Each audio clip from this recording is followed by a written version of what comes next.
सांगली जिल्ह्यातील मालेवाडी येथे एका मृत व्यक्तीच्या नावावर बनावट आधार कार्ड आणि सत्य प्रतिज्ञापत्र तयार करून शासनाची फसवणूक केल्याचा धक्कादायक प्रकार समोर आलाय।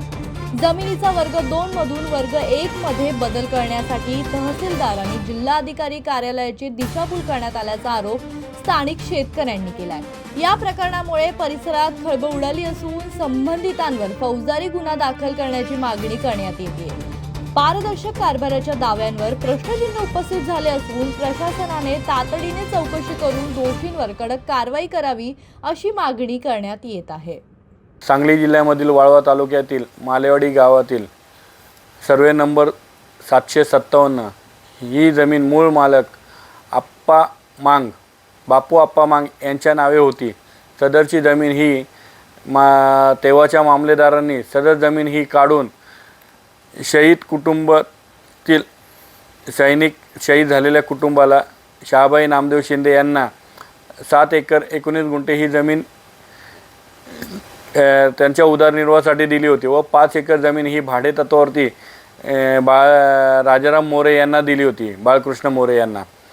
सदर जमीन शहाबाई मोरे यांना दिलेली जमीन 7 एकर 19 गुंठे ही जमीन वर्ग 2 ची असताना वर्ग 1 करण्यासाठी बाजीराव बेनाडे यांनी त्यांचं संगनमत करून खोटे ॲफिडेविट आधार कार्ड मयत व्यक्तीच्या नावे खोटे सत्यप्रतिज्ञापत्र दाखल करून माननीय तहसीलदारांची व जिल्हाधिकाऱ्यांची फसवणूक केली।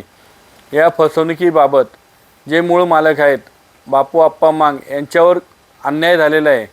त्यांची टोटल जमीन ही 12 एकर 19 गुंठे ही जमीन शासनाने काढून घेतली व त्या जमिनी संदर्भात आम्ही आज तागायत शासनाकडे वारंवार तक्रारी करून हे खोटे सत्यप्रतिज्ञापत्र व मयत व्यक्तीला जिवंत करून खोटे सत्यप्रतिज्ञापत्र बनवून जी वर्ग 2 ची वर्ग 1 करून त्या जमिनीची खरेदी विक्री करणाऱ्या